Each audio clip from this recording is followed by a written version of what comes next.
നമ്മളിന്ന് പള്ളത്തി മേടിച്ചിട്ടുണ്ടായിരുന്നു കേട്ടോ. പള്ളത്തിയൊക്കെ മേടിച്ച് കഴിഞ്ഞാൽ നല്ല കഷ്ടപ്പാടുള്ള പരിപാടിയാണ്.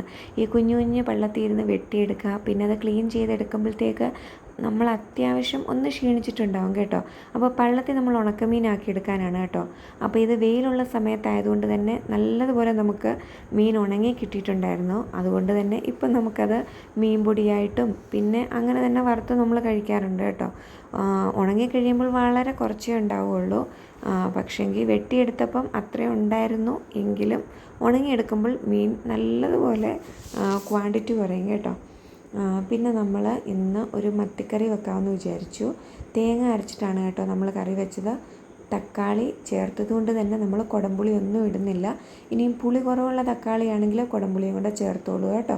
അപ്പോൾ തേങ്ങ അരച്ച് മത്തിക്കറി വെക്കുന്നതിനൊരു പ്രത്യേക ടേസ്റ്റാണ്. നമ്മൾ സാധാരണ മുളക് മാത്രം, അതായത് മുളക് പൊടി മാത്രം ഇട്ടുണ്ടാക്കുന്നതിനേക്കാളും നല്ലത് മത്തിയൊക്കെ തേങ്ങ അരച്ച് കറി വെക്കുമ്പോഴാണ് കേട്ടോ കുറച്ചുകൂടെ ടേസ്റ്റ് ഉണ്ടാവുക.